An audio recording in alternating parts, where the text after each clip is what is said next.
Hello, welcome to the Bell Midnight. On this episode, we'll be talking about near-death experiences. I'm your host, Joseph Michaels, joined by John Mack. How you doing? I'm doing all right. When you say near-death experience, are you talking about living in the Rust Belt, or? That's bad, but no, we'll get into it. So, near-death experiences, it's a lot of people are probably going to be familiar with what we're talking about, NDEs. Mm-hmm. So this is when someone suffers a traumatic injury, whatever it's from, cardiac arrest, car accident, and their brain flatlines and their heart stops, and they technically are dead. But yet, they come back saying they saw lights, ghosts of past loved ones, experiencing another realm that usually they say feels more real than this world, than reality. Hyper real, they give the term. I've heard this stuff before. There's some actual really interesting research that's been done on this. A lot of it uses hypnosis, but there's also been some provable stuff that's happened. I don't have it in front of me, but there was some very interesting cases about people finding things that they shouldn't know about and have been buried for 150 years. This is really interesting territory. Yeah, and the thing about it, there is mountains upon mountains of stuff regarding NDEs. There is numerous scientific research papers looking into it. There's obviously millions of possible accounts, and there is loads of stuff on it. So what we're going to be talking about, we're not going to be getting into the full scope of just massive breakdowns. We're just going to be covering some stories and give you some basics. Okay, because we'd be here all day. Yeah, we would be here all day. And it's the interesting thing about the near-death experience too is, as far as I understand it, at least in most of the known cultures in the world, it's universal. Exactly. Cultural differences are irrelevant when it comes to them, which is fascinating for a phenomenon. Exactly. People all over the world experience them. Matter of fact, there was a study in 2011, the Annals of the New York Academy of Sciences. They estimated that roughly 9 million people have reported an NDE. That's a significant number. That's an enormous number. I believe Kenneth Ring, who's a big-time near-death researcher, I believe he said about 35% of people who are, when they're close to death, experience an NDE. Mm-hmm. But that's a thing. It's 35% that remember it. Now, Dr. Sam Parnia, he argues that it's probably a higher number because after people come back, in good faith, the doctors will generally give the patient various medications to help with what they've been through. And that usually impairs memory. Traumatic event usually impairs memory on its own, on top of that. Exactly. So, and speaking of it crossing cultural bounds, everyone, I'm not going to say everyone, but the people who do experience them, it could be anybody. There's even accounts of children, years of 2 to 3 years of age, had these same experiences. Well, yeah, that's the fascinating part. It's child, adult, prince, and pauper. It really doesn't matter. Like it basically hits anywhere. It's like an asteroid, man. Here's another thing about it. If it's a hallucination, there are blind people and deaf people who have come back, and they have visual and audio NDEs. Really? Yes, the blind will have a regular NDE, see and hear, the same with the deaf. So the blind and the deaf there having the visual and the audio, we're talking about people who have never seen or never heard. We're talking about from birth. So they don't have a concept of what vision or hearing is even like. Is that true? Yes. That's actually pretty incredible. And they've described these things accurately. Mm-hmm. Oh, that's something. I don't have any examples for you, but we'll go into the stories in a little bit. Okay. But here's another interesting thing about NDEs. Not all of them are religious. There are devout atheists who have NDEs. It's quite the shock to the system for them. Well, I have a quote from Ayer. Of course, I'm not going to get to it, but he had a NDE himself. And I believe he's a renowned atheist who said that even though he had an NDE, it doesn't shake him in his faith that there is nothing after we die. Okay. Okay. It's a pointless fucking point. Anyway. No, you know what? That's typical. That's typical. Don't believe your lying eyes, believe me. Yeah. So before we get into the stories, there are some common traits that come with an NDE. Usually the person is aware or can sense that they're dead. There may or may not be a separation from the body where they are floating above their body and they can see everything going on. I even heard some accounts where people say once they're separated from their body, they don't look down and see it and go, oh my God, that's me. They usually go, oh, look at that poor sucker. They don't even realize that's them. Yeah, I've heard that as well. They have no idea that that's that might be because you're not used to viewing yourself like that. Right. Usually a tunnel experience, whether you're in a dark place and see a light, or there have been reports of dark pits. Then there's talks of beings of light, angels, life reviews, all kinds of stuff. Now, here's another thing, is a vast majority of the time, when they come back from an NDE, they usually change their life in a huge way. Mm-hmm. They have a completely different outlook on their life. For example, one of the stories we'll be talking about, Eben Alexander, he was in some legal problems, but when he came back from his NDE, he said they mean nothing. They're completely trivial because he saw heaven. Mm-hmm. Well, I mean, once you have that perspective, like, who cares how much money you owe? You know what I mean? It's like, it doesn't matter. He owed $3 million. That 3 million what? 3 million garbage fiat. I mean, he said the guy says he just saw heaven. $3 million ain't squat. You can't spend it there. Let's get into some stories about NDEs, accounts people have had. Mm-hmm. Our first one, I think you're going to like it. It's from Will Carroll. If you don't know who Will Carroll is, he is the drummer from the band Death Angels. I'll play a clip of one of their songs. We don't want to get copyright struck. So here's your clip. Enjoy. Oh, there it goes. Oh, wow, that was amazing. So Will Carroll from the band Death Angels. He had an otherworldly experience while he was in a medically induced coma for 12 days. It was because he contracted COVID while he was on a tour in Europe. Oof. So he was down and out. Yeah. He recounts his experience by saying that he visited hell and made visual contact with Satan. Oh dear, that's the last guy you want to meet? Yeah. He said Satan was a woman. He was being punished for the sin of sloth, and that he was turned into a giant obese Jabba the Hutt type creature and was vomiting blood continuously until he would have a heart attack. He goes on to so this is a very pleasant NDE to open with. Yeah, that's freaking brutal. So he goes on to say, which is weird because he had heart failure during his coma. Got a connection here. Yeah. So he also adds on, he remembers rising from hell and witnessing a Roman orgy where the angels were scarier than the demons. Eventually, he was shot back down to Earth where he was reunited with his friends in a nightclub, and he says that's the last thing he remembers. Now, he concludes this with saying he is not a believer in Bigfoot or a very spiritual guy. So there's Bigfoot for you. Wait. Why is he here? I don't want that thing here. Why did he mention? I guess he mentioned Bigfoot to say, like, I'm not, like, totally that end of, like, all crazy shit's happening, flat earth, Bigfoot, manifestations of, I don't know, Elvis, blah, blah, blah. But, like, God, he has to come up at every story. Oh, everyone. He's ever present. I hate that thing. But now, after he says this, he says when he came back out of his coma, he did ask the nurse upon regaining consciousness if he was still in hell. Oof. Now, here's the thing. Like I said earlier, usually when they come back from these NDEs, they change their life in a positive way, usually. He probably didn't, did he? Actually, he did. So in the aftermath of his NDE, he says he has now dedicated his life to living a healthier lifestyle. Because he's a bit of a heavyset guy, but, not huge, right? Yeah, Pudge.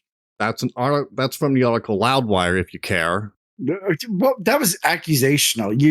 I felt like you fired a shot over the bow there. Of course I care. Anyway, don't pass it on to me. I'm not going to read it. No, I'm kidding. If the segment about AJ Ayer hasn't been cut or not, here's about AJ Ayer. He born in 1910, died in 1989. He had a serious attack of pneumonia that occurred in the United States. He says that he was in the hospital for 10 days in New York, but he flew back to London even though the doctor said he wasn't fully cured because they thought he was good, but then they did an x-ray in the morning and they said, no, you gotta stay here. But he said, well, I was already dressed, so I decided to leave. That's good enough reason. Yeah, then he had a relapse, obviously. And this is when he had his NDE.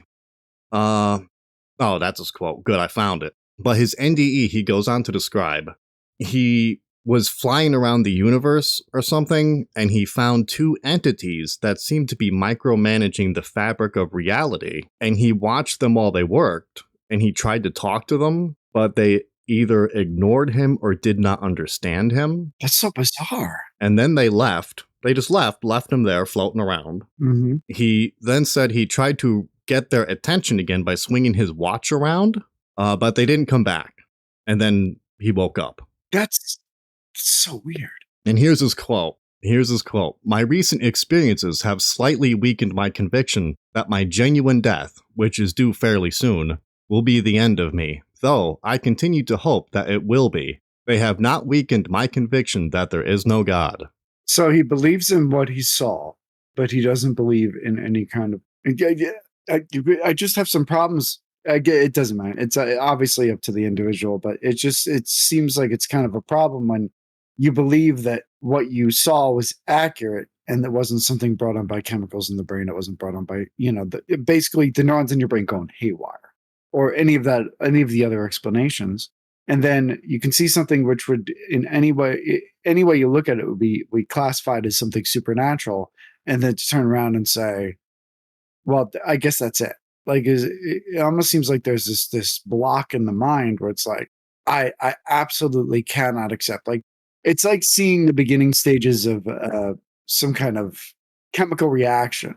Like you're boiling a pot of water and the water's getting hotter and hotter. You're like, okay, it only gets that hot. And just not like following it to a logical conclusion. It's a really bad analogy, but you know what I mean? Like, it's so weird. And you see it frequently in people. Like, that worldview is so important that you would deny like eternity to protect it. It's just a side thought. I'm sorry. I didn't mean to interrupt you. Who knows, man? It's just, it seems kind of smooth brain personally, but whatever. I want to touch on Eben Alexander's story. I'm not going to cover it in detail because it's super long, but he was a neuroscientist. He's a physician, and he got E. coli inside of his spine. Ouch. I forget exactly. It was like an E. coli meningitis or something, but it just put him down. He was in a medically induced coma, I believe, and he was on life support at the hospital. And he had no brain activity. I mean, he's out of it. So there's nothing going. Right. This is from his book, Proof of Heaven, by the way, which he got into a big argument with his publisher because he didn't want to call it that. But regardless, he rode a butterfly around, and on the butterfly was a beautiful girl. And he talked to this girl for a little while on the butterfly, and there was heavenly music, and there was this whole other dimension. It's a very long story.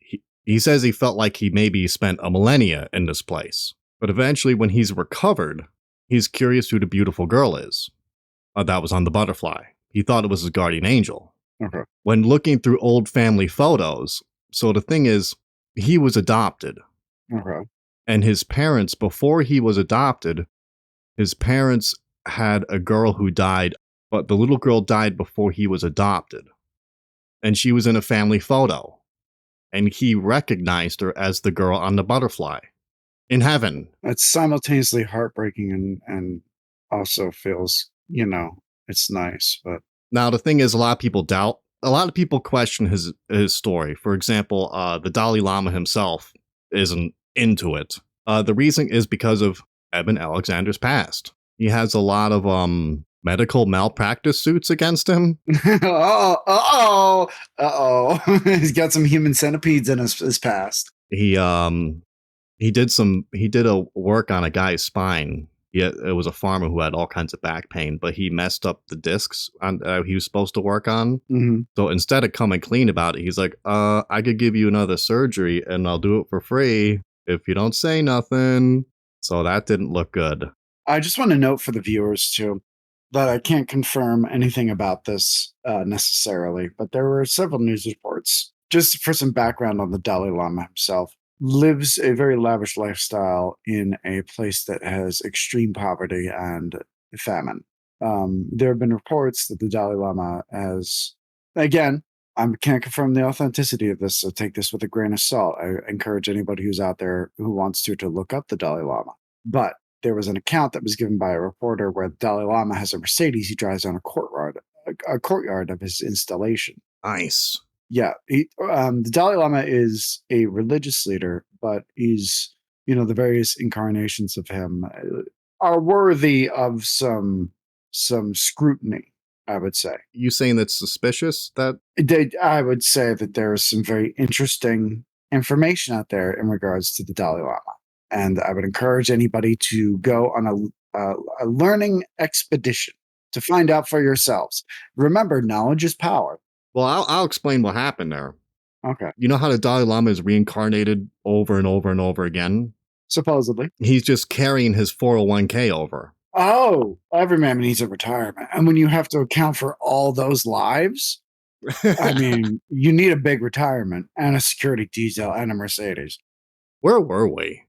I'm sorry. That was, I really took it off the rails there. I apologize. But when the Dalai Lama comes up, I just like to give that little disclaimer on information that I can't necessarily confirm because I don't have the articles in front of me, but everybody should find out about. He's a very interesting character. Yes, obviously do your own research. Don't just take our word for shit. Yeah, don't believe us for anything. We encourage you in every instance to go out and find this information for yourself. Yeah, especially when it comes to the near-death stuff. There is just mountains of stuff. Mm-hmm. And it's an experience that can be entirely subjective, too, based on, the way you look at it. Yeah, way more than we can cover in this episode. Yeah. Let's move on here. So we had a good time with that. Again, Eben Alexander's story it's a very good story. It's worth a look. Mm-hmm. But obviously, we'd be here for an hour going over it. Yeah, and then there's all those problems that pop up because he's human. All right, let's get into Sebastian Junger's NDE. Junger, yeah, I believe he pronounces it Junger. You'll hear it in the clip. This took place on the Joe Rogan Experience, and he's speaking to Sebastian Junger about his NDE. What happened is he had a undiagnosed asymptomatic aneurysm in his pancreatic artery. It was a congenital thing that was developing his whole life, and then he says, in one afternoon of June of 2020, the artery burst. Oof. He felt a terrible shooting pain through his stomach, and in a few minutes, he couldn't stand up anymore. And in about 10 minutes, he started to go blind. Holy shit. A hell of an attack here. Yeah, that's wicked. So his wife calls the ambulance and he's transported to the hospital an hour away. And this is what he had to say about the event. Play clip 1. And by a miracle, I don't even think the doctors understand it, but by a miracle, I was still alive when I got to the hospital. I lost 90% of my blood into my abdomen. I didn't know I was dying, but I was dying. And I was right in that sort of twilight zone. And a black pit opened up underneath me, and I felt myself starting to get pulled down into it. And I didn't want to go. Like, it was cold and dark and black and bottomless. And I just knew, like, do not go down there. I was getting pulled down into it. And right at that moment, my father, who passed away in 2012, my father sort of appeared next to me and started trying to communicate with me and comforting me. And I sort of waved him away, and the last thing I remember saying to the doctor, I was sort of losing consciousness, and the last thing I said to the doctor was, "You're losing me right now. You got to hurry." He was trying to he'd cut my neck open. He was trying to put a line into my neck to, they pumped 10 units of blood into me, and that's what brought me back. It was really close. Then Joe Rogan asks about the pit. He asks, "Can you see a pit?" Play clip 2. Your perceptions are very weird because very little oxygen in the brain. I had a hemoglobin count of 1.2. If you're a doctor, you know what that is. It's almost unheard of. And so I just felt this pit underneath me, and it was pulling me into it, and I didn't want to go. Again, see/feel, your perceptions are very weird when you're like that. And then my father also was sort of floating above me. He was a presence. I don't know if seeing him is quite the word. It's another perception. In the clip, he mentions that his hemoglobin count at the time of this is 1.2. Just so you know, the healthy range for hemoglobin for men is 13.2 to 16.6. Holy shoes, oh, geez. Exactly. That's wicked. And he says that he lost like 90% of his blood Mm-hmm. in that one area. Oh my God. And there's two interesting things that he mentions there. He saw his dead father, Yeah. right? And he sees the black pit. Yeah. Now, just so you know, there have been accounts that speak of the black pit. And people who have come back from experiencing the black pit say that the black pit tears your soul apart. Tears it apart. Tears it apart. How would they know if they still have a soul? I don't know, dude. Okay, sorry. All right, dude. All right, I gotcha. I'm sorry. Maybe it's supposed to make you think that. But here's one more interesting bit. As he sees his dead father, the same with a lot of NDEs usually see dead loved ones who have passed on. As we said earlier, young children have NDEs as well. Yeah. Now, if it's a hallucination for a young child, let's say, they don't see Santa Claus. They don't see the Easter Bunny. They see Grandma. So if it's a hallucination of the mind, wouldn't you have accounts where they say they saw Santa and things like that? But they don't. I mean, that is a valid point, but if it's traumatic, I think the mind will be less likely to go to Santa and more likely to go to mommy or daddy. Because remember the saying, "Mother is the name of God on the lips of children." Yeah. Did the kids see the pit too? I don't have any accounts of children seeing the pit. Thank God. Continuing on with Sebastian Junger, Joe Rogan asks, so coming out of that, once you regained your health, you must have had an incredible newfound appreciation for all the people in your life. Yeah, play clip 3. All right. It was a long path. I mean, I'm a really healthy guy. Later, the doctor said, it was I was a marathon runner when I was young, and I don't drink. I'm athletic, and I use my body pretty vigorously. And he said that saved your life. Like, you didn't have a heart attack. Like, you owe your life to that. But the next morning, I didn't know that I'd almost died. I had no idea. When the ICU nurse came in and said, "How are you doing, Mr. Younger? You're one lucky guy. You almost died yesterday." I had no idea.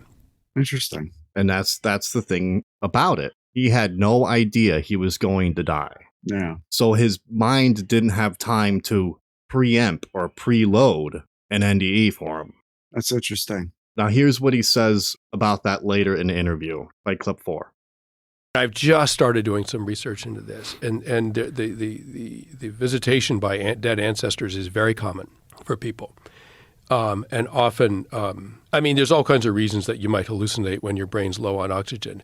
But I didn't hallucinate anyone in my family. I hallucinated my dead father, right? And that's very, very common. And I didn't know I was dying. So it's not like I conjured him up because I knew I was headed somewhere. I was very confused, and there he was trying to comfort me. And that's a really common experience. So I looked into it. And so they have all these, release of ketamine and all, they have all these DMT, and they have all these sort of neurochemical explanations for the subjective experience of dying for the person. And we only know this because people come back, like I do, and report what they saw, and it's usually pretty weird. But it's pretty weird in predictable ways. Like, a lot of people see the dead. It's as if they show up to help. And I want to repeat, I'm an atheist. I'm not religious. I don't believe in anything. My dad was a physicist. So I want to sort of explain what happens in ways that he would respect scientifically. And so one of the things they said is that you can take low oxygen, ketamine, all these things that physically could happen in the brain. You can subject a healthy person to those things, and they don't have the same kinds of hallucinations. Those hallucinations are particular only to the dying. And I want to try to figure out what is going on in that weird twilight space. Now, what do you think of that? I think that it's very interesting what he says there. I'd also like to note that if any of that actually has any basis in reality and was not a conjuring of the human brain in its last throes, that his father probably isn't an atheist anymore. Want to throw that out there. That's a good throw. Moving on to the case of the boy who saw heaven, Colton Burpo. What and who did Colton Burpo see in heaven? Well, let's talk about it. So Colton told his parents that the angel sang to him so he wouldn't be afraid during his NDE. How'd he end up in this NDE? That's right, he went in for surgery. There was some sort of complication, and a lot of the articles say he just went in to get surgery. Okay. I forget for what, but hopefully it's in my notes. Now, he could describe everyone he saw in heaven, and he shared details about Jesus, the Archangel Michael, with his special sword, Mary, John the Baptist, and even his unborn sister, who had died in his mommy's tummy, miscarriage. Yeah, I'll let you go on. I'm sorry, I have a question about that, but I'll let it go on. Okay, so Colton's revelations about his experience, they didn't end there. He was able to describe Jesus in both his character and appearance in detail. He goes on to say that Jesus then sent him back to the earth to answer Todd's prayers. Todd is his father. As Colton shared more and more of his experiences with his parents, they didn't really know what to do, right? What do you think of it, right? Yeah. So of course they want to believe him, but they couldn't understand it because it was all very new to them. Now, Colton had been very sick, but he didn't technically die on the operating table. He didn't technically flatline like others who have NDEs do. So of course skeptics try to explain away with their premium Snopes account, the debunkers. Oh yeah. Reports. Is it true that Colton almost died on the operating table at noon while it was raining? Well, mostly false. It technically wasn't raining at the time. That you know what? You know what's funny? That actually came up in Eben Alexander's story. Really? Because he claimed it rained for 5 days and well, actually, it only rained for 3 days. Are you serious? Yeah. Wow. And that I wouldn't be surprised if that was Snopes. So skeptics have tried to explain away Colton's experiences based on his knowledge of Bible stories. He was brought up in a Christian household, right? But the thing is, his parents were also skeptical. Then Colton unexpectedly began to share even more astonishing revelations that further confirmed his heavenly visitation was true and that the knowledge about heaven changes everything. Colton describes meeting his older sister in heaven. The one who was miscarried. The one that was never born, that's right. Holding my question, please continue. All right, Colton asked his parents. So here's the thing. During his surgery, his parents were sitting in separate rooms. When Colton comes back, he asked his parents why they were sitting in separate rooms during his surgery. He said that he had seen them from heaven. His parents knew there was no way Colton could have known this. The boy also explained that he had met his great-grandfather, a man who died 3 decades before Colton was born, and Colton was able to point him out in a family photo to his parents. That's interesting. That's interesting. Yeah, it was a photo of his grandfather that he had never seen before, and in the picture, his great-grandfather was around 30 years of age. And he even knew his nickname because his grandfather's nickname was Pops. See, that's actually a relief to me because I ever wonder if I manage to get into the afterlife and I don't go immediately to a place like hell or just have my soul rended from piece to piece. I want to know that I'm going to be younger there. When I move on, me and all the fans of the show are going to form an army and have a revolution. That sounds like a really good idea. Who are you going to depose? Are you going to go after the big one? I'm sure it will work out for you as long as you plan meticulously enough. Yeah. But moving on, Colton, who has an older sister and a younger brother, started talking about missing his other sister. Right? So he has one sister and an older brother, or an older sister and a younger brother. But he starts talking about how he missed his other sister, the one that wasn't born, is what we're talking about. Yeah. So while Colton had never been told he had another sister, he had told his parents that he had met her in heaven. Unbeknownst to Colton at the time of this revelation, his mom had miscarried a baby a few years earlier before Colton was even born. And my question is answered. Oh, there you go. Yeah. So anyway, the family goes on, and the father, Todd, he writes the book, Heaven is for Real. So his story is in this book. It's a bit of a relief to know that children get special treatment. Yeah, so here's a quote from Todd. Here's a quote from Todd Burpo in the book Heaven is Real. He wrote, "Here was my kid, in his matter-of-fact preschooler voice, telling me things that were not only astonishing on their face, but that also matched scripture in every detail, right down to the rainbow colors in the book of Revelation, which is hardly preschool material. How could my little boy know this stuff?" Yeah, I never went to Bible school per se, but I don't think that Revelation is very frequently covered. I don't think preschoolers are being taught a ton of Revelation. I think there's probably a lot of Jesus going on. You probably hear that name once or twice. You know what I'm saying? Yeah. But I don't think they're talking about the finer points and the side facts of Revelation. That's interesting. That one is incredibly interesting, and it makes it more connecting because it's a child. Yeah, exactly. But the key points of the story is he saw his parents were sitting in separate rooms while he was under. Yeah, He discovered the unborn sister. He was able to point out his grandfather in a picture, knew his nickname, came back, learned a lot of stuff. And this is another weird thing about NDEs is sometimes patients, they come back and they are able to repeat what the doctors or nurses were saying at the time or what they were doing. or know where people are in a building that are completely outside of their range of vision, even if they were away. Exactly. And before we get into our last little bit here, I want to talk about experiment, the NDE experiment. This is interesting. All right. So the project was called Awareness During Resurrection, the Ayer study. What was done was the doctors or the staff, they would call them ceiling shelves, and they would put items or whatever on the ceiling shelf, facing the ceiling. So if you're walking around on the floor, you can't see what's up there. You have no idea. And they put all these ceiling shelves in places in the hospital where people are likely to be resuscitated.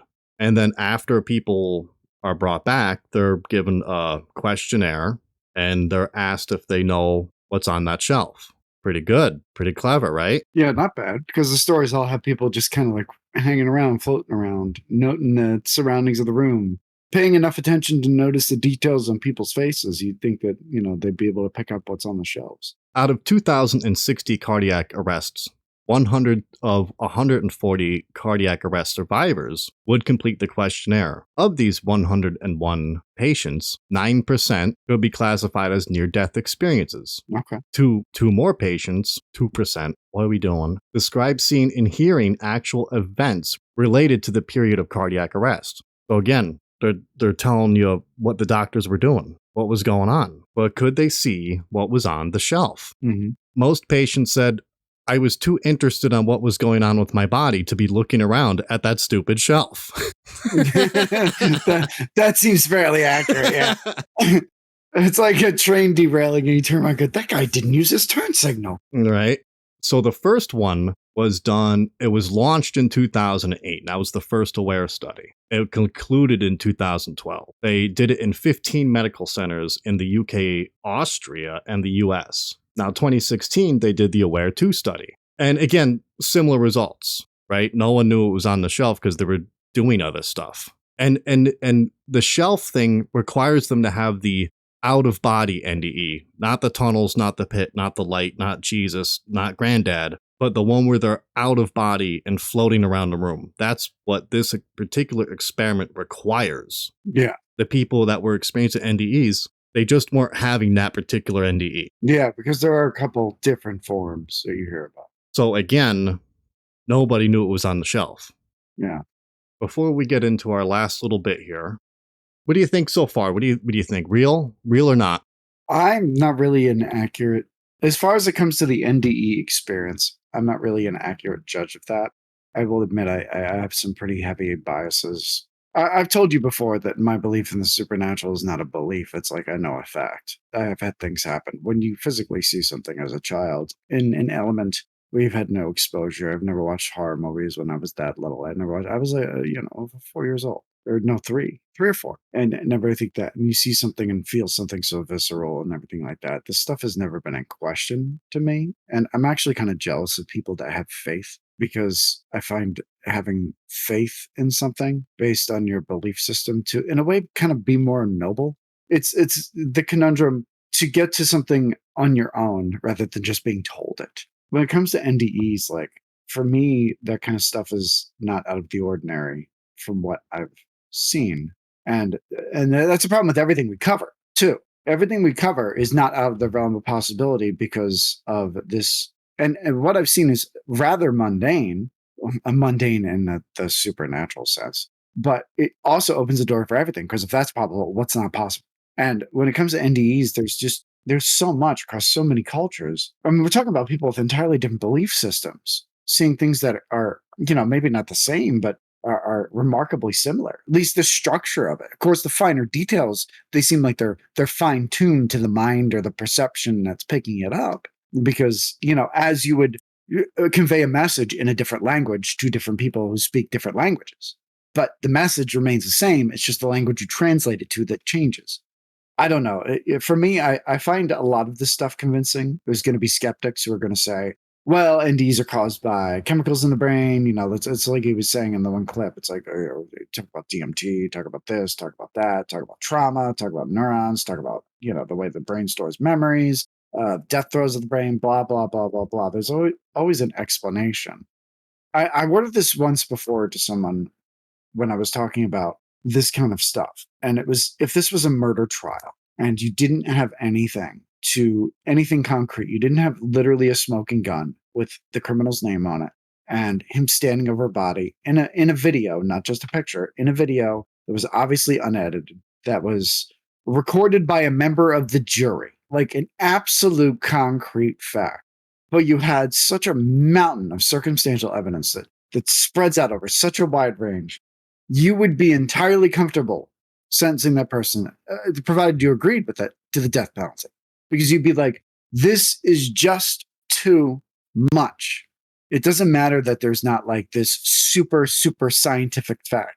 It's just too much. I can go to sleep easy because there is just so much circumstantial evidence. There's just so much, far too many. It's like the difference between having one eyewitness who's like half blind and like having like a million eyewitnesses who are all telling virtually the same story with only slight differences in their perception. For me, it's compelling because there's just too much of this. I'm just hearing the same thing I've heard a million times. And so are you. Right. This is all the same stuff over and over and over again. And it's like that meme. How many times do we have to teach you this lesson, old man? Look, I get it. I'm slow, but I get it. You know what I mean? Like, that's what it is for me. There you go. And earlier, what you said about people of different cultures and different backgrounds having a similar experience. Even as we said earlier, a devout, great atheist philosopher had an NDE. And what's interesting about that is the NDE he had directly conflicts with his worldview. And it's not like he's abandoned his worldview, because in the next breath, he restates his worldview, even on top of the information he's received. So this is not something it's not his plan. It's not his scam. It's not his con. He still doesn't subscribe to that idea, but he's just presenting, what he says happened. And that is kind of telling as well, because there's no next step. He's not selling you the next step of the con. You know what I mean? Like, somebody can make that accusation for the little boy because a book was sold. Exactly. The same with Eben Alexander. Yeah, precisely. And you always have to be wary of that kind of stuff. You got this guy who is an atheist, saw this stuff, is still an atheist, almost defiantly so. That, to me, when the atheist sees God, that's more compelling than when the religious person sees God, personally. To put it in a manner of speaking. Right. So we've been talking about people seeing things they shouldn't have been able to see when they're flatlined. Yes. So now we're going to get into what Dr. Sam Parnia, MD, PhD, specialties, pulmonary medicine, critical care. Snazzy. On the beat. He's been doing this kind of NDE research. I believe he was part of the Ayer project we talked about earlier. So this is from an interview by Closer to Truth. Sam Parnia is an assistant professor of the medicine at the State University of New York at Stony Brook, because he's a practicing doctor as well. So in the interview, he's being questioned about what is consciousness? What are NDEs? Is there life after death? The usual stuff, because that's what he's focused on, other than his actual career as a doctor, right? So he was asked a question regarding whether or not consciousness is purely a bodily function or not, meaning what it sounds like. Is it purely animal, purely connected to the biological body, or is it something else? Purely mechanical. Right. Play clip 6. 6 it is. So essentially, the reason why this is important is that when somebody's gone through a cardiac arrest, when they've technically gone beyond the threshold of death, they can actually, in a very, very simple way, access we have a situation where, whether we like it or not, the brain shuts down. So now you can study the mind, consciousness, the psyche, the soul, the self, whatever you want to call it, in a clinical context where the brain has been switched off. Now, of course, we would expect there to be no consciousness present when the brain has shut down. That would be common sense. However, over the last few decades, thousands, if not millions of people from all over the world have anecdotally reported being conscious, being aware, having memory, being able to see things, and recalling in precise detail what doctors and nurses were doing, conversations, clothing, etc., except they're recalling things from a period when their brain had flatlined, they had gone beyond the threshold of death. That's fascinating. So like an extra piece of hardware turns on. Exactly. So the question is, are these experiences happening just before the brain flatlines or when it's coming back online? You know what I mean? Like the brain's like reshuffling very quickly before it goes down or when it's coming back up. Yeah, the OS is booting up again. Exactly. So one of the points is if you can demonstrate consciousness can function when the brain is not functioning, that's very important. Parnia goes on to say we simply need to experiment to demonstrate if that is the case or not. The interviewer asks, again, if you were sure that your hypothesis that consciousness exists when the brain is flatlined during this period of death, before they are resuscitated, what would the implications of that be for what consciousness is? Like clip 7. Well, if we can demonstrate that consciousness can continue when the brain is not functioning, then this is very significant, because what it tells us is that that entity we call the self, consciousness, the psyche, the soul, whatever you want to call it, is in essence, it's not magical, it's not some weird thing, it's a scientific entity, and it most likely has some type of materiality, some sort of physicality, except that it's so subtle that we don't yet have the tools to be able to measure it. So in the same way that 50 years ago or 100 years ago, we didn't have MRI scans that could delve into the brain for up to a couple of millimeters of accuracy, today we don't have the technology to be able to measure thought, to measure consciousness. But it undoubtedly exists. If you think of electromagnetic waves as an analogy, it's a very subtle type of force. It exists right now in this place that we're talking. It's conveying sound and picture from all over the world around us, yet we don't have the receptors to be able to pick it up.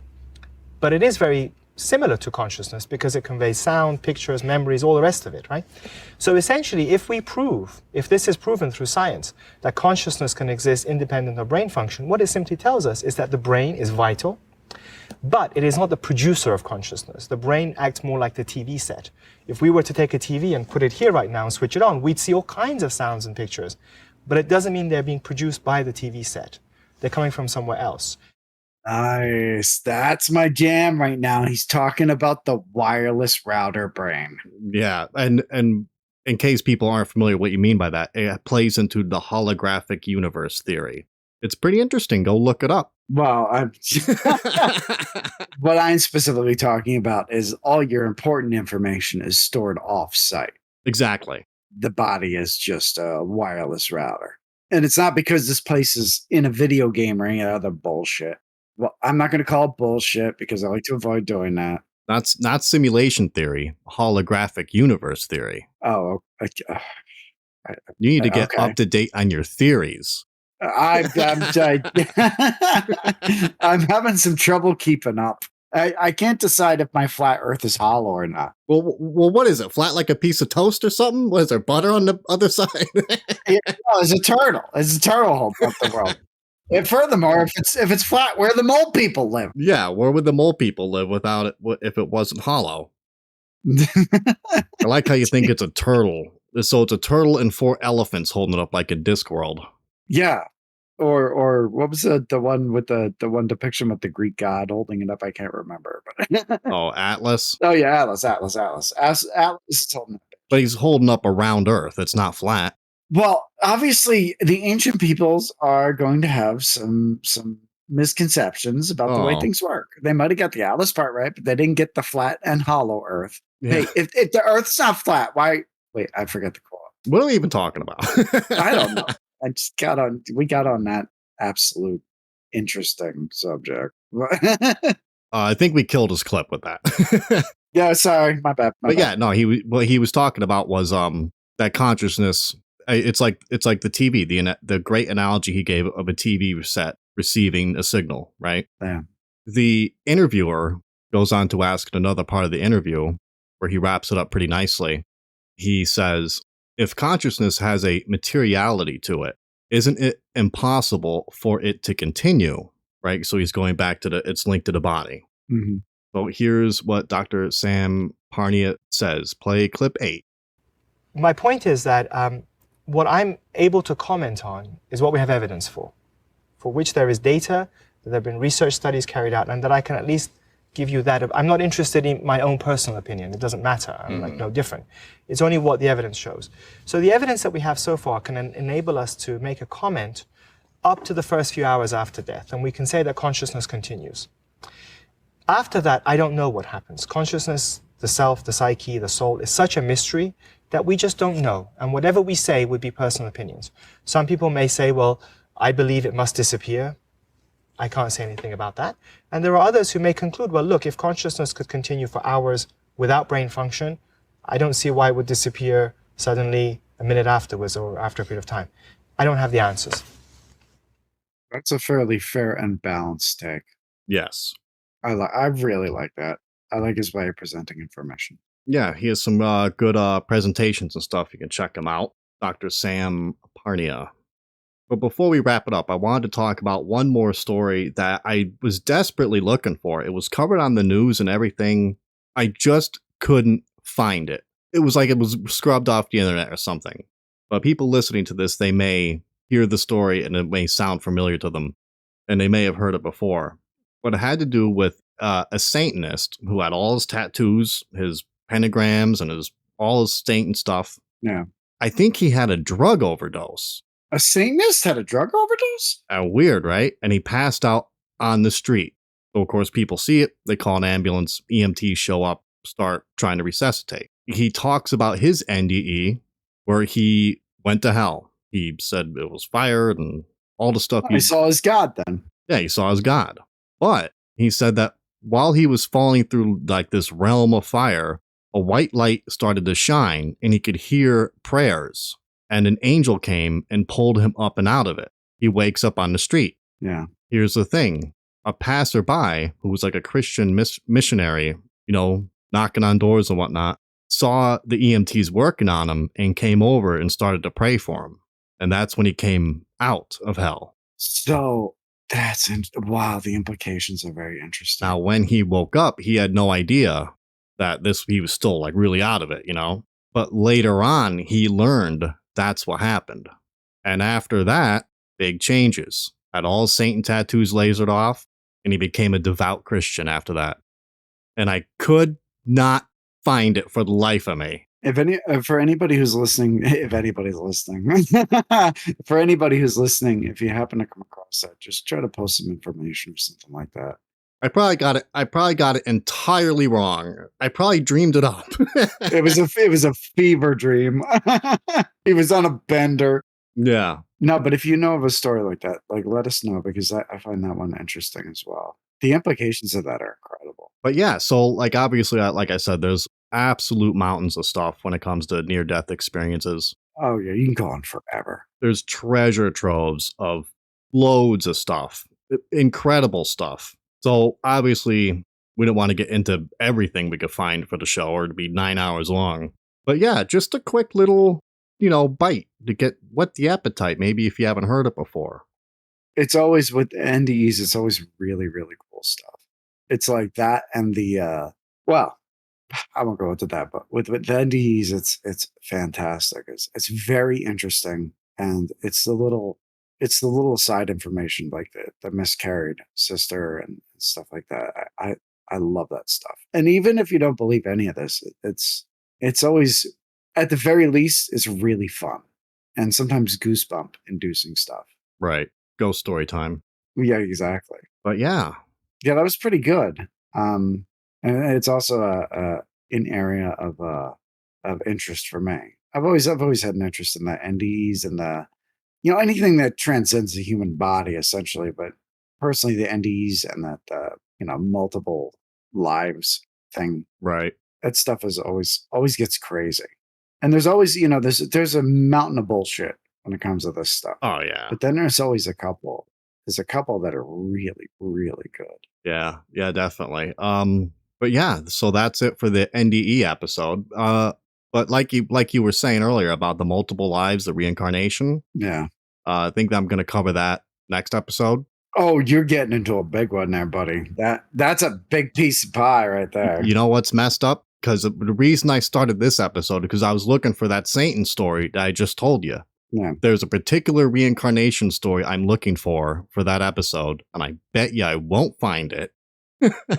Again, if you happen to know anything based off what he's going, and just see if you can please share the information. That's we're new and we're beginners, so anything you can provide will help. Oh, and I don't frequent the channel as much as I should, but I was told by Joe here that I should look into some information on the diving. And actually, there was a correction posted, and I appreciate that. I need to look into it a little further. I'm going to do that in the future. And I appreciate the information. I appreciate the input. I appreciate you listening to us blather on. It's honestly an honor that someone's taken interest in our inane ramblings. But we love your comments and all that. Yeah, we do. And there's actually some things that have been posted that he's alerted me to. That I generally tend not to delve in comments unless I'm on a random page and I want to see some God class trolling. But there's a couple of potential stories that people have linked as well. Just a lot of information. I really appreciate it. It's fantastic. If you could keep it up, it would be amazing. Thank you. Yes, thank you for your support. But yeah, that's it for the NDE story. Next time we'll delve into some reincarnation, and then I know you're working on some stuff coming up too, right? Yeah, although I have a little indecisiveness I need to get past, but it'll happen in due time. Yeah, in due time. Yeah, we'll try to get a little more of a normal upload schedule rather than it being so random with work and everything. Yeah, that's the biggest problem for us right now. We have to, well, I know both of us work a lot, like a lot. I do believe that both of us are planning, at least at some point in the somewhat near future, a move. And that's rough. I'll be honest. When it comes to moving, I'd rather step on a nail than take a day to move. I would almost rather be shot in a non-vital area. You know what I mean? It's like moving is terrible. It's one of the most terrible experiences you can have in first world country. In the past, when I used to have to move, when it comes time to pack everything, I go, do I really need all this stuff? Yeah. Oh, dude, I'm considering getting a dumpster and just having a dumpster put outside my window so I can open the window, just chuck things out. I'm thinking of going with the 1 month rule. If I haven't touched something in a month, it's garbage. Mm-hmm. I don't care what it is. I don't care how much I think that its value is or I can get for it. If I haven't touched it in a month, straight into the dumpster. There you go. Lighten the load. Exactly. Who needs to be a hoarder? Hoarders are, anyway. Whoa there, buddy. Don't you discriminate against hoarders. I need that garbage. Yeah, give me that garbage. Are those cat feces? I'll take all of them. I used to have 11 cats. I don't know where they all went. They're dead under the other cats. I need that dead cat body. Save that. Put that in the top shelf. Suppose it's worth something someday. I have a sentimental attachment. You never know what the market's going to do. Come on. At that time, I remember the day Fluffers died. That's why I have the body. Yeah. Anyway, that's it for this episode of Bill Midnight. So more stuff's coming. There are going to be some changes. I think this will be the last time we use this music, if we're lucky. Because I got some other stuff I'm working on. And I have someone I'm talking to right now. I'm hoping it works out, but we have a person who's never played publicly for anybody, and they have some very good material and quite a nice voice, might I add. So I'm hoping to get some original works. We'll see how it works out. I mean, there's a lot involved with that, so it might take some time. Yep. All right. Well, that's it. Thanks for listening. Have a good one. See ya.